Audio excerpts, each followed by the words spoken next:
All right, I literally just walked up. This unit is short cycling.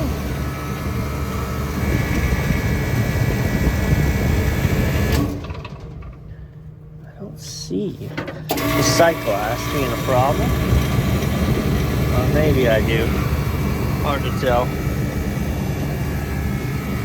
And we're gonna run inside quick. Just get a good look. And we're gonna put pressure gauges on it and see what we're doing. I mean, I'm guessing we're off on low pressure, but you never know. All right, so the hissing sound makes me suspect that we are indeed low on gas. I don't feel oil or anything here on these quick connects. All right, well, let's get outside, put gauges on, see what's going on. This box is ridiculous, 40 degrees right now. So our fans aren't running, and so why aren't our fans running? Our fans aren't running because there's a fan cycle control in there that's not gonna let them come on unless the coil temperature hits a certain temperature. So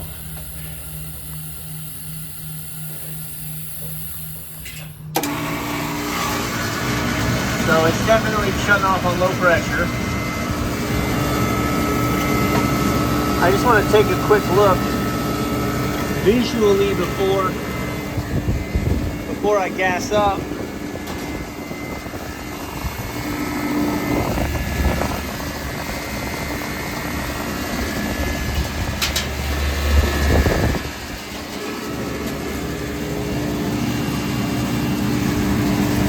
Before I gas it up, I just want to see. I looked inside and didn't see anything super obvious, so I'm doing the same out here. First things first, I gotta gas it up, get the box temp down. While that temp is dropping, I'll do some leak search. All right, so I'm hooked up, I'm bleeding in a little to the low side.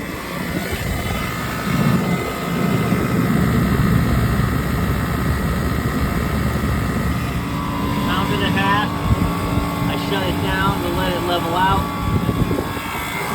Side glass is cleared up.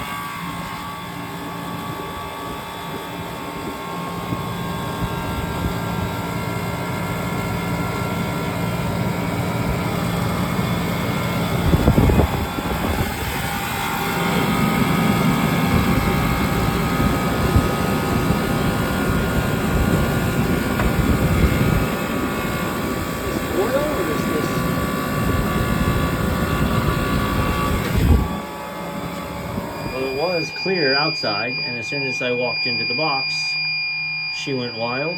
So maybe we can set it for low. Here comes a musical strike for sure. But all right, here we go. No. Well, it's definitely in here. I've got it on low sensitivity, and it's still going wild. So I'm not going to be able to dial it down. This is where you need the cloud hunting mode, right? I feel like there's a tiny bit of oil here.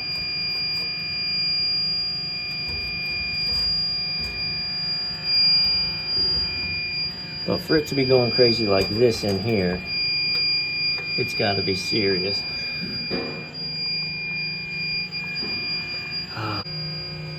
All right, so I don't see it jumping out here at me.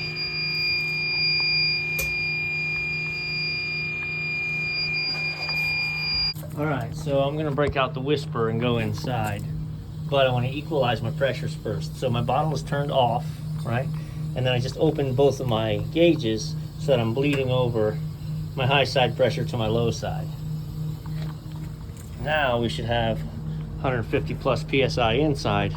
We can go hunting. I wish I had a good way to let you hear this. Okay.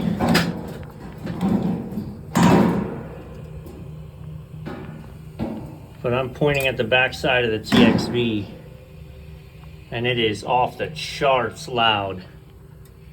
I'll do my best to try and get back here and show you.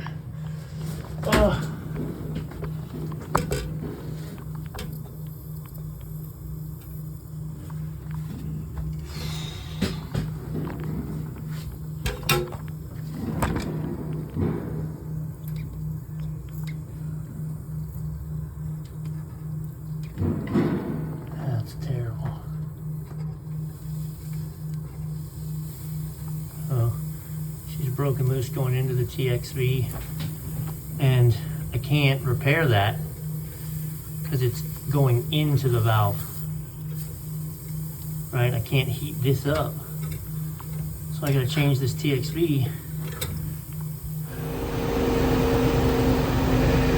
The valve is blown out, and the leak is too close to the body. I can't torch it right there, so I gotta replace that valve. Trying to find it back from picking up the TXV. I closed the liquid line going out, so I'm pumping the unit now. What I'm doing is I'm recovering the refrigerant into the receiver. So we're no longer pumping out into the unit.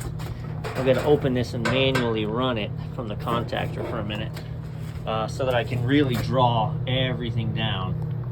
So I pushed in the contactor and I ran it down, and then I shut the valves. So all of on this side of my unit, on this side of these valves, we're in a vacuum. There's no refrigerant. All of my refrigerant is parked on this side, which means we're gonna save refrigerant for the customer, right? I don't have to recover it. I can lock it away in the receiver. Bada bing. All right, here's the highlights. There's a sprinkler right there with a wet rag over it, because those things will go off if you so much as point your torch from 6 feet away. If you got a sprinkler, I don't even like torching in a box with a sprinkler, but it's funny, somebody asked on a video yesterday when I used those quick connects, they're like, you don't know how to torch? Well, we're about to find out, I guess, huh? So we removed our TXV, and now we have our new TXV, right? Which, just from a dry fit perspective, right? We're gonna have to do some playing a little bit. All right, so I took the pipe cleaner to everything, and we're dry fitting. All right, so we're dry fitting all this stuff. So we're in at the top. We're in at the equalizing port. We're in here. So we're gonna wrap the crap. I've got the solenoid wrapped. I'm gonna go ahead and wrap the actual valve, and we're gonna get to torching. All right, let's take a look. So I actually torched from the back side as well. So, is that a hole? Is that a pinhole right there? Sure looks like it, don't it? Boo. All right. Rust are nice. I don't love that. Let's throw. I had that open with the Schrader out while we were torching, just so it could breathe. I don't like that pinhole. Let's throw some nitro in it, see what it does. 130 psi sitting on that side of the system. She sounds quiet. Yeah, we're good, baby. We are good. All right, let's get this thing vacuum pulled, and then I'll get all this stuff set while the vacuum's pulling. We gotta go, man. I'm at a custard shop, and she's melting. I got the power maker on the inbound side, so I can run 240 into my pump. She's jumping.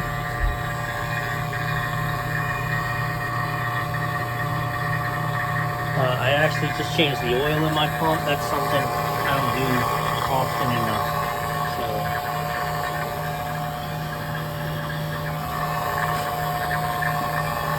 I've been using it a lot lately, so she was due for an oil change. Right, and again, we're not pulling on the condenser. We're only pulling on the evaporator because those valves are shut. So we're gonna get this pulled down. Let me get inside, reset all the electrical, get the TXV in the right place. We're already in micron mode.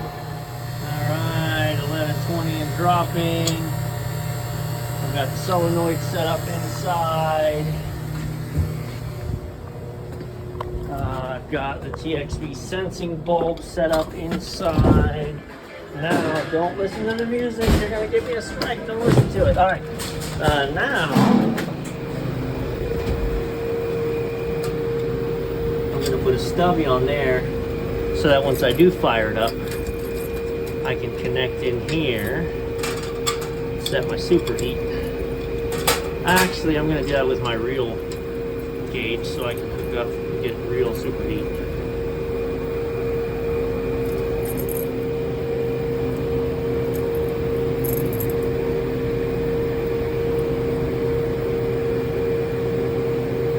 Give everything a good cleaning. It's covered in soap from me testing everything.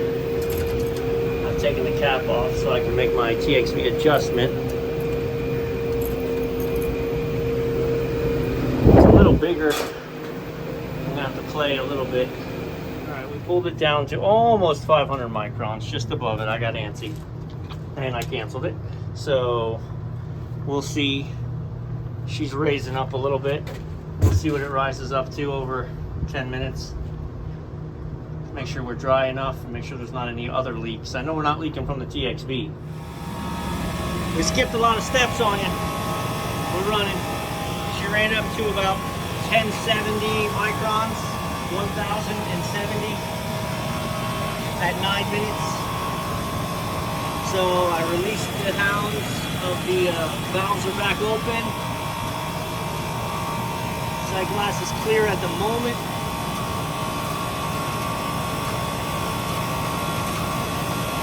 My pressure is real high, but my box is real warm. So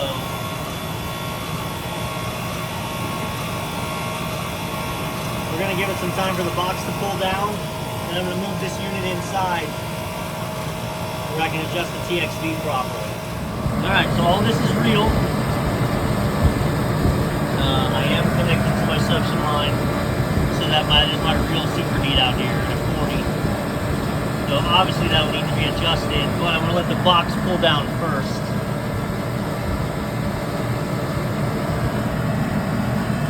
Box is only about 20 degrees. So I'm not going to try and set superheat or any of that until it satisfies.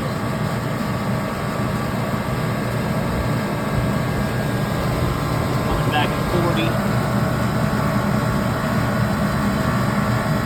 Alright, we're running close.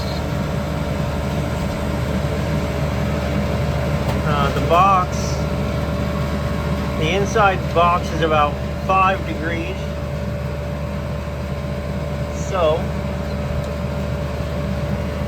I got my compressor superheat hanging out between 19 and 22. That's about sweet. I'm running a little high head pressure, but this space just doesn't have the air. So I'm not surprised. It's 80 degrees outside.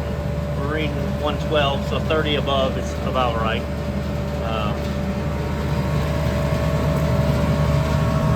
gonna let it keep hunting around. We'll see what this is doing. Alright, so there you go. Got it hanging at about 20 degrees of superheat out here. My box is 0, that's what it's set for. I think we're gonna call it a wrap right there. Next time we're in the area, I'm gonna check out how that superheat held up. Go ahead and get off their clock, man. I've been here all day. There you have it. Box is 0 degrees. Woo, you can feel it too. You can feel it. Beautiful.